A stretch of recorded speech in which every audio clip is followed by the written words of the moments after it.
आज 27 फेब्रुवारी 2024 मंगळवार, फाल्गुन मास कृष्ण पक्ष, तिथी तृतीया. चला तर पाहूया महाराष्ट्र आणि देशातल्या 25 मोठ्या बातम्या पटापट. व्हिडिओ पुढे पाहण्याआधी चॅनलला सबस्क्राईब जरूर करा. अर्थमंत्री फिनटेक कंपन्यांना भेटणार. आरबीआय, एनपीसीआय देखील या बैठकीत सहभागी होणार आहेत. अर्थमंत्री निर्मला सीतारामन आज फिनटेक कंपन्यांसोबत बैठक घेणार आहेत, ज्यामध्ये भारतीय रिझर्व्ह बँकेचे डेप्युटी गव्हर्नर देखील उपस्थित राहणार आहेत. आज अनेक कंपन्या फिनटेक क्षेत्रातील सध्या सुरू असलेल्या नियामक समस्यांबाबत अर्थमंत्र्यांसोबत या बैठकीला उपस्थित राहतील. अर्थमंत्री Amazon Pay, Zerodha, Lendingkart, Pine Labs आणि क्रेड यांसारख्या अनेक नामांकित कंपन्यांशी संवाद साधणार आहेत आणि या क्षेत्रात सुरू असलेल्या कंप्लायन्स समस्याबाबत चर्चा देखील करणार आहेत. तसेच या क्षेत्रात कोणती नाविन्यपूर्ण पावले उचलता येत यावर चर्चा केली जाईल. बिझनेस स्टँडर्डच्या बातमीनुसार आर्थिक संकटात अडकलेली फिनटेक कंपनी पेटीएम या बैठकीत सहभागी होणार नाही. फसवणूक नको, आरक्षण द्या. अधिवेशनाच्या पहिल्याच दिवशी विरोधक आक्रमक, सरकार विरोधात घोषणाबाजी. राज्यात मराठा आरक्षणाचा मुद्दा तापला असतानाच कालपासून राज्य विधिमंडळाच्या अर्थसंकल्पीय अधिवेशनाला सुरुवात झाली आहे. या अधिवेशनात शिंदे सरकारला कोंडीत पकडण्यासाठी विरोधकांचे प्रयत्न सुरू आहेत. अशातच अधिवेशनाच्या पहिल्याच दिवशी विरोधकांनी विधान भवनाच्या पायऱ्यांवर बसून लक्षवेधी आंदोलन केले. फसवणूक नको, आरक्षण द्या असं म्हणत महाविकास आघाडीच्या नेत्यांनी राज्य सरकार विरोधात जोरदार घोषणाबाजी केली. मनोज जरांगे पाटलांना छळते कोण, महायुतीचा त्रिकोण असे फलक देखील महाविकास आघाडीच्या नेत्यांनी हातात घेतले होते. यावेळी काँग्रेस नेते बाळासाहेब थोरात, राष्ट्रवादी शरदचंद्र पवार गटाचे नेते आणि माजी गृहमंत्री अनिल देशमुख, धीरज देशमुख यांच्यासह ठाकरे गटाचे नेतेही उपस्थित होते. अलाहाबाद हायकोर्टाचा आदेश. व्यास तळघरात पूजा सुरूच राहणार. वाराणसीतील ज्ञानव्यापी तळघर म्हणजेच व्यास तळघर इथे हिंदूंची पूजा सुरूच राहणार आहे. अलाहाबाद हायकोर्टाने 26 फेब्रुवारी रोजी हा निर्णय दिला. यापूर्वी वाराणसी जिल्हा न्यायालयाने हिंदूंना व्यास तळघरात पूजा करण्याचा अधिकार दिला होता. यानंतर 31 जानेवारीच्या रात्री तळघरात पूजा सुरू झाली. मुस्लिम पक्षाचे वकील मुमताज अहमद म्हणतात की व्यास तळघर हा मशिदीचाच एक भाग आहे. ही वक्फ बोर्डाची जमीन आहे, त्यामुळे पूजेला परवानगी दिली जाऊ शकत नाही. या निर्णयानंतर मुस्लिम पक्षाचे वकील मेराजुद्दीन म्हणाले की हा निर्णय योग्य नाही. मात्र तळघराचे पारंपरिक पुजारी असलेल्या व्यास कुटुंबातील शैलेंद्र व्यास यांनी पूजा करण्यास परवानगी मिळावी अशी याचिका दाखल केली होती आणि तळघरात पूजा सुरू करण्यात आली होती.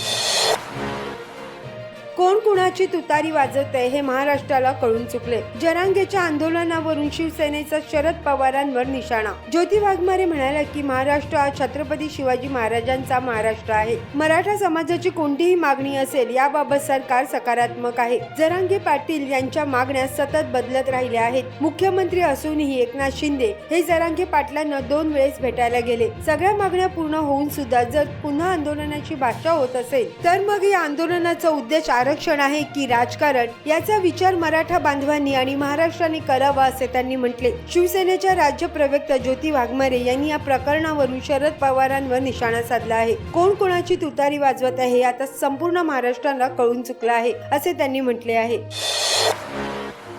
पंधर यांचे केंद्राशी चर्चेचे संकेत. म्हणाले बॅरिकेड्स हटवणे ही चर्चेसाठी योग्य वातावरण. रविवारी 25 फेब्रुवारी रोजी शेतकऱ्यांनी केंद्राशी चर्चेचे संकेत दिले होते. किसान मजदूर मोर्चा समन्वयक सरवण पंधेर शंभू सीमेवर म्हणाले सरकार सीमा आणि इंटरनेट उघडण्याचे काम करत आहे. आता या वातावरणात योग्य संभाषण होऊ शकते. शेतकऱ्यांचा दिल्लीकडे जाणारा मोर्चा पुढे ढकलल्यानंतर दिल्लीची टिकरी बॉर्डर आणि सिंधू बॉर्डर तात्पुरती खुली करण्यात आली आहे. त्यामुळे हरियाणा दिल्लीला जाणाऱ्या लोकांना दिलासा मिळाला आहे. याचवेळी फतेहाबाद मध्येही पंजाब सीमेला लागून असलेल्या रस्त्यावरून बॅरिकेड्स आणि खिळे हटवण्यात येत आहेत.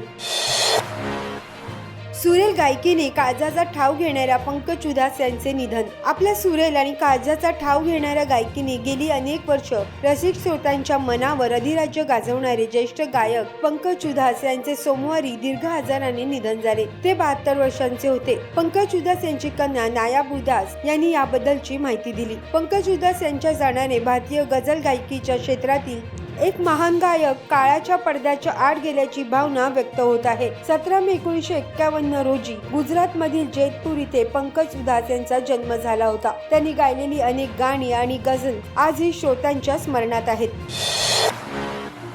घर बसल्या मागवा PVC आधार कार्ड। याकरिता तुम्हाला भरावे लागेल 50 रुपये शुल्क। आधार कार्ड एक महत्त्वाचा दस्तावेज आहे। अशा परिस्थितीत तुमचे आधार कार्ड हरवले किंवा खराब झाले तर तुम्हाला अनेक समस्यांना सामोरे जावे लागते। तथापि तुम्ही घरी बसून PVC आधार कार्ड ऑनलाईन ऑर्डर करू शकता। हे कार्ड UIDAI च्या अधिकृत वेबसाईट वरून फक्त 50 रुपये शुल्क भरून ऑर्डर केले जाऊ शकते। पॉलीविनाइल क्लोराइड कार्ड ही PVC कार्ड म्हणून ओळखली जातात। हे एक प्रकारचे प्लास्टिक कार्ड आहे ज्यावर तुमच्या आधार कार्डची माहिती छापली जाते। UIDAI नुसार या कार्ड मध्ये सुरक्षित QR code, hologram, micro text, जारी करण्याची तारीख आणि कार्डची छपाई आणि इतर माहिती आहे। यासाठी तुम्हाला UIDAI च्या वेबसाईटवर ऑनलाईन अर्ज करावा लागेल। पैसे तयार ठेवा। टाटा टेक नंतर टाटा ग्रुप आणणार आणखी 3 कंपन्यांचे IPO। टाटा समूहाने 2023 मध्ये टाटा टेक्नॉलॉजीचा IPO लॉन्च केला होता। टाटा समूह आता टाटा टेकचा IPO लॉन्च करण्याचा विचार करत आहेत। टाटा मोटर्सची उपकंपनी टाटा टेक ही टाटा कन्सल्टन्सी सर्व्हिसेस TCS नंतर 19 वर्षात लिस्ट झालेली पहिली कंपनी होती। टाटा डिजिटलचे ऑनलाईन किराणा दुकान बिग बास्केट ही भारतातील स्टार्टअप कंपनी आहे। टाटा समूह बिग बास्केट 24 ते 36 महिन्यात IPO लॉन्च करू शकतात। डिसेंबर 2022 मध्ये टाटा प्ले, ज्याला पूर्वी टाटा स्काय म्हणून ओळखले जात होते, या कंपनीने सेबीकडे IPO साठी अर्ज केला आहे। डायरेक्ट टू होम प्लॅटफॉर्म 2500 कोटीचा IPO लॉन्च करू शकते। टाटा समूहाची होल्डिंग कंपनी 2 वर्षात म्हणजे सप्टेंबर 2025 पर्यंत लिस्ट करावी लागेल। टाटा सन्स 5% ऑफरसह सुमारे 55 कोटी हजार रुपयांचा IPO लॉन्च करू शकते। अजित पवार आज अंतरिम अर्थसंकल्प मांडणार। निवडणुकीच्या पार्श्वभूमीवर मोठ्या घोषणा होण्याची शक्यता। 26 फेब्रुवारी पासून सुरू झालेल्या अर्थसंकल्पीय अधिवेशनाच्या पहिल्या दिवशी 2023-24 पुरवणी मागण्या मांडल्या जाणार आहेत। अर्थसंकल्पीय अधिवेशनाच्या दुसऱ्या दिवशी 27 फेब्रुवारी रोजी पुरवणी मागण्यांवर चर्चा आणि मतदान होणार आहे। यानंतर शासकीय कामकाज होणार असून दुपारी 2 वाजता अर्थमंत्री अजित पवार 2024-25 चा अंतरिम अर्थसंकल्प सादर करतील। हा अर्थसंकल्प पुढील 4 महिन्याचा सादर केला जाणार आहे। पुढील 4 महिन्यातील आवश्यक खर्चाची तरतूद केली जाईल। त्यात सरकारी कर्मचाऱ्यांचे वेतन आणि भत्ते, कर्जाचे हप्ते, व्याज तसेच निवडणुकीला लागणाऱ्या खर्चाचा समावेश आहे। 10वी-12वीच्या विद्यार्थ्यांसाठी महत्त्वाची बातमी। उत्तर पत्रिकेतील आकृत्या संदर्भात शिक्षण मंडळाचा मोठा निर्णय। 10वी-12वीच्या विद्यार्थ्यांसाठी शिक्षण मंडळाने एक महत्त्वाचा निर्णय घेतला आहे। 10वी-12वीच्या परीक्षांमध्ये भाषा विषयातील उत्तर पत्रिकेत आकृत्या आता पेनानेही काढता येणार आहे। 1 मार्च पासून 10वीच्या परीक्षा सुरू होत आहे। त्याआधी बोर्डाने महत्त्वपूर्ण निर्णय घेतलाय। विद्यार्थ्यांनी आकृत्या पेन किंवा पेन्सिल या कशानेही काढल्या तरी त्यांना गुण देण्यात यावे अशा सूचना बोर्डाच्या परीक्षा मंडळाकडून नियामकांना देण्यात येणार आहेत। मात्र हा निर्णय केवळ भाषा विषयाच्या प्रश्नासंदर्भात आहे। विज्ञान, गणित, भूगोल अशा विषयांसाठी विद्यार्थ्यांना पेन्सिलनच आकृत्या काढाव्या लागणार आहेत। तमिळ चित्रपट निर्मात्याची पुष्पा स्टाईल तस्करी। 2000 कोटीच्या ड्रग्ज रॅकेटचा मास्टरमाइंड। भारतातून नारळाच्या पावडर मध्ये स्युडोफेड्रिन हे रसायन परदेशात पाठवले जात होते। हा तमिळ चित्रपट निर्माता सध्या फरार असून NCB कडून त्याचा शोध सुरू आहे। नार्कोटिक्स कंट्रोल ब्युरो कडून या प्रकरणाचा तपास सुरू आहे। ड्रग्ज तयार करण्यासाठी लागणारे स्युडोफेड्रिन या रसायनाचा साठा जप्त करण्यात आला आहे। एका निवेदनात NCB चे उपमहासंचालक ज्ञानेश्वर सिंग यांनी खुलासा केला की अटक केलेल्या 3 व्यक्तींनी अंमली पदार्थ विरोधी एजन्सीला सांगितले की गेल्या 3 वर्षात एकूण 45 स्युडोफेड्रिन शिपमेंट्स पाठवल्या आहेत। या शिपमेंट मध्ये अंदाजे 3500 किलो स्युडोफेड्रिन होते, ज्याची आंतरराष्ट्रीय बाजारात अंदाजे किंमत 2000 कोटींपेक्षा जास्त आहे। अखेर मुहूर्त ठरला। कर्मचाऱ्यांना लवकरच मिळणार आनंद वार्ता। समजून घ्या किती होणार पगारवाढ। केंद्र सरकारच्या घोषणेनंतर महागाई भत्त्यात 50% बंपर वाढ होईल। अखेर भारतीय CPI IW या डेटानुसार सरकार केंद्रीय कर्मचाऱ्यांचा DA वाढवते। दरम्यान यंदा महागाईचा भत्ता 4% वाढला तर तो कर्मचाऱ्यांच्या मूळ वेतनाच्या 50% पोहोचेल। कर्मचाऱ्यांना DA म्हणजेच महागाई भत्ता दिला जातो तर DR म्हणजेच निवृत्ती वेतनधारकांना महागाई सवलत दिली जाते। देशात सध्या 48.67 लाख केंद्रीय कर्मचारी आणि 67.95 लाख पेन्शनधारक आहेत।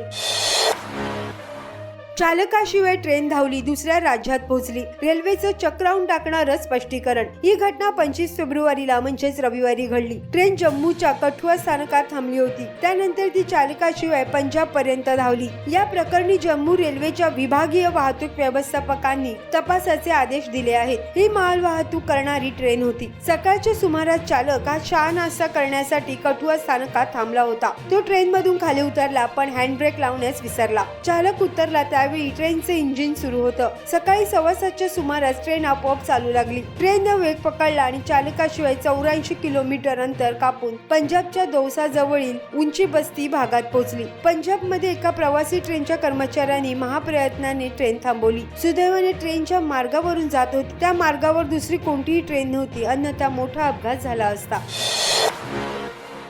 NPS खातेधारकांसाठी महत्त्वाची बातमी. नॅशनल पेन्शन योजनेच्या नियमात बदल. पेन्शन फंड रेग्युलेटरने राष्ट्रीय पेन्शन योजनेशी संबंधित एक मोठा निर्णय घेतला आहे. आता खात्यातून पैसे काढण्यासाठी आधार कार्डद्वारे पडताळणी अनिवार्य आहे. सरकारी पेन्शन योजनेशी संबंधित हा नवा नियम नवीन आर्थिक वर्ष म्हणजे 1 एप्रिल पासून लागू होईल. म्हणजे नवीन आर्थिक वर्षापासून NPS खातेधारकांना 2 स्टेप व्हेरिफिकेशनसाठी आधार कार्ड आवश्यक असेल आणि 2 स्टेप प्रमाणीकरणानंतरच खात्यात पैसेही काढता येतील.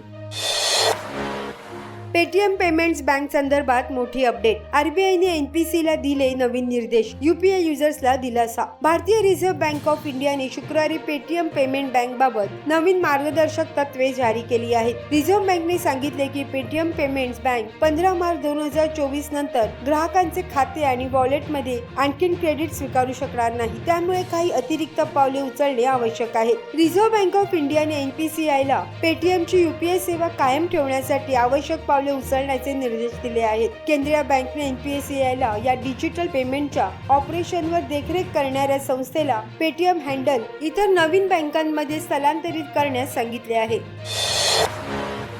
इमोजीचा जमाना गेला, आता येणार ऑडिओमोजी. गुगल लवकरच आणणार नवीन फीचर. मीडिया रिपोर्ट्स मध्ये मिळालेल्या माहितीनुसार गुगल सध्या ऑडिओमोजी या फीचरवर काम करत आहे. सध्या ज्याप्रमाणे युजर्स एखाद्या फोटो किंवा मेसेजवर इमोजीनी रिॲक्शन देतात, त्याचप्रमाणे या नवीन फीचर मध्ये कॉल सुरू असताना ऑडिओ रिॲक्शन देता येणार आहे. यामुळे ज्याचं नाव ऑडिओमोजी असेल असा दावा रिपोर्ट मध्ये करण्यात आला आहे. फोन कॉल सुरू असताना युजर्स मध्ये sad, applause, celebrate, laugh, drum roll आणि पूप अशा साऊंड इफेक्टचा पर्याय वापरता येणार आहे. या साऊंड सोबतच स्क्रीनवर त्याच्याशी रिलेटेड अॅनिमेशन ही दिसणार आहे.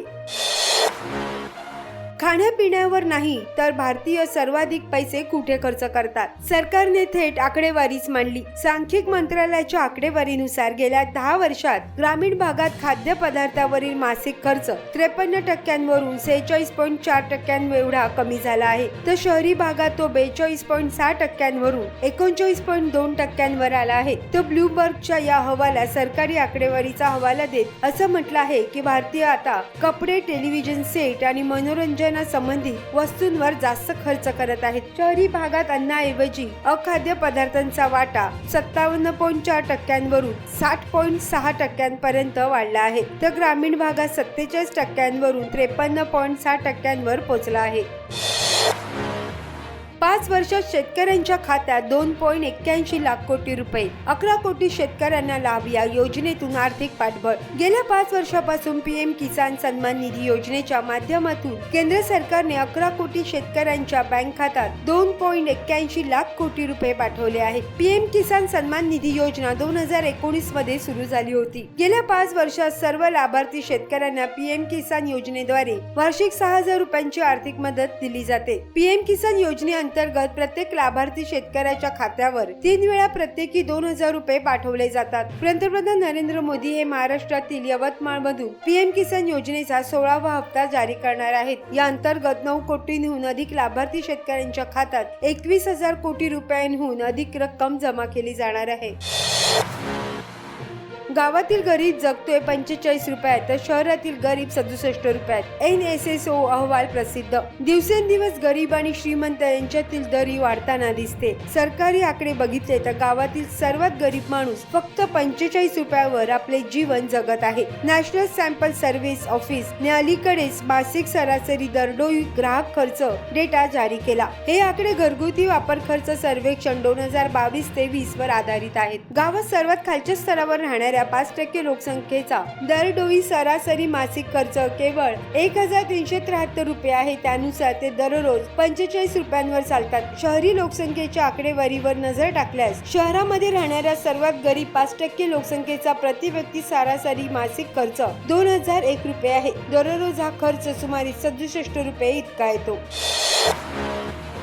पंतप्रधान मोदी यांनी देशाला दिली कोट्यावधींची भेट. 2000 रेल्वे प्रकल्प, 41,000 कोटी रुपये खर्च आणि बरंच काही. कालचा दिवस हा देशासाठी ऐतिहासिक असून पंतप्रधान नरेंद्र मोदी यांनी देशाला कोट्यावधींची भेट दिली आहे. अमृत भारत स्टेशन योजनेअंतर्गत पंतप्रधान मोदींच्या हस्ते देशभरातील 554 रेल्वे स्थानकांचा पुनर्विकास, 1,500 रोड, ओव्हरब्रिज आणि अंडरपासचे भूमिपूजन तसेच उद्घाटन करण्यात आले. पंतप्रधान नरेंद्र मोदी यांनी ज्या प्रकल्पाचे उद्घाटन केले त्यात अनेक रेल्वे आणि पायाभूत सुविधांच्या विकास प्रकल्पांचा समावेश आहे. चर्नी रोड स्टेशन परिसरातील रेल्वेच्या कार्यालयात कार्यक्रमाचं आयोजन करण्यात आलं होतं. मुख्यमंत्री एकनाथ शिंदे देखील या कार्यक्रमाला उपस्थित राहणार होते. प्रतीक्षा संपली. एलॉन मस्कने ऑडिओ व्हिडिओ कॉलिंगचे फीचर लॉन्च केलं. मायक्रो ब्लॉगिंग साइट एक्स पूर्वी ट्विटर म्हणून ओळखली जात होती. आता एक नवीन फीचर आणले आहे. एक्सच्या या फीचरची लोक बरेच दिवस वाट पाहत होते. आता एलॉन मस्कने ते लॉन्च केले आहे. एक्स मध्ये ऑडिओ आणि व्हिडिओ या कॉलिंगची सुविधा आहे जी iOS आणि Android दोन्ही वापरकर्ते एकाच वेळी वापरू शकतात. त्याचे अपडेट गेल्या वर्षीच iOS मध्ये रिलीज झाले होते. एक्सने ऑडिओ आणि व्हिडिओ कॉलिंगचे फीचर जारी केले असले परंतु ते प्रत्येकासाठी नाही, कारण एक्सचे ऑडिओ व्हिडिओ कॉलिंग फीचर केवळ तेच वापरू शकतात ज्यांनी एक्सचे प्रीमियम सबस्क्रिप्शन घेतले आहे. एक्सच्या कॉलिंग फीचर मध्ये गोपनीयतेची देखील काळजी घेण्यात आली आहे. तुम्ही तुमचा IP पत्ताही लपवू शकता. भारत 2032 पर्यंत अणुक्षमतेसह आणखीन 18 अणुभट्ट्या बांधेल. सध्या 24 कार्यरत आहेत. भारत 13,800 मेगावॉट वीज निर्मितीसाठी एकत्रित क्षमतेसह आणखीन 18 अणुऊर्जा अणुभट्ट्या जोडणार असून ऊर्जा मिश्रणातील अणुऊर्जेचा एकूण हिस्सा 2031-32 पर्यंत 22,480 मेगावॉट वर नेणार आहे. पंतप्रधान नरेंद्र मोदी यांनी गेल्या आठवड्यात गुजरात मधील काकरापार इथे 2 गृहनिर्मित 700 मेगावॉट अणुऊर्जा अणुभट्ट्या समर्पित केल्यानंतर Nuclear Power Corporation of India लिमिटेडने ही घोषणा केली. सध्या NPCIL एकूण 8,180 MWE क्षमतेसह 24 अणुभट्ट्या चालवते. 22 फेब्रुवारी रोजी पंतप्रधानांनी काकरापार अणुऊर्जा केंद्राचे युनिट 3 आणि 4 ला समर्पित केले. शेतकऱ्यांना राज्यात 3 दिवस येलो अलर्ट. या जिल्ह्यांमध्ये पाऊस आणि गारपिटीची शक्यता. हवामान विभागाने नुकत्याच दिलेल्या माहितीनुसार पुढील 5 दिवसात देशाच्या अनेक भागात किमान तापमानात महत्त्वपूर्ण बदल होणार आहेत. याशिवाय महाराष्ट्रातही पावसाचा अंदाज हवामान विभागाने वर्तवला आहे. वेस्टर्न डिस्टर्बन्सचा परिणाम राज्यातही पाहायला मिळत असून विदर्भात काल ऑरेंज अलर्ट देण्यात आला होता. नागपूर वेधशाळेने ही माहिती दिली असून नागरिकांनी आवश्यक काळजी घेण्याचे आवाहन केले आहे. नागपूर वेधशाळेच्या माहिती नुसार काल नागपूर, वर्धा, भंडारा, गोंदिया आणि अमरावती या अनुषंगाने नागरिकांना आवश्यक काळजी घेण्याचे आवाहन करण्यात आले होते. अंबानीची भागीदारी होणार 61%. रिलायन्सची डिझनी हॉटस्टारची स्पर्धा. डिझनी जानेवारी 2000 पासूनच आपला भारतीय व्यवसाय विकण्यासाठी किंवा संयुक्त उपक्रमासाठी एखाद्या भारतीय कंपनीला भागीदार बनवण्याच्या प्रयत्नात होती. अमेरिकेच्या दिग्गज कंपनी वॉल्ट डिझनी आणि रिलायन्स इंडस्ट्रीजने भारतात मीडिया ऑपरेशन्स विलीन करण्यासाठी बंधनकारक करार केला आहे. विलीन कंपनीत मुकेश अंबानीच्या नेतृत्वाखाली रिलायन्स इंडस्ट्रीजची भागीदारी 61% होऊ शकते. तो उर्वरित डिझनीकडे राहील. कराराची घोषणा आठवड्याच्या सुरुवातीला होऊ शकते. विलिनीकरणानंतर नव्या कंपनीचे मूल्यांकन 65 ते 75 हजार कोटी रुपयांदरम्यान असेल. शेअर बाजारात जोरदार विक्री. सेन्सेक्स 350 अंकांनी घसरला. आयटी आणि बँकिंग वर दबाव. सोमवारी शेअर बाजारात जोरदार विक्री झाली. प्रॉफिट बुकिंगमुळे बाजारातील प्रमुख निर्देशांक घसरणीसह बंद झाले. सेन्सेक्स 352 अंकांनी घसरून 72,790 वर आला, तर निफ्टी ही 90 अंकांनी घसरून 22,122 वर आला. आयटी आणि बँकिंग क्षेत्रातील विक्रीमुळे बाजारावर दबाव आला. तर ह्या होत्या 25 फटाफट मोठ्या बातम्या. जर तुम्हाला व्हिडिओ आवडला असल्यास लाईक, शेअर, कमेंट करा आणि PM मराठी न्यूज चॅनलला जरूर सबस्क्राईब करा.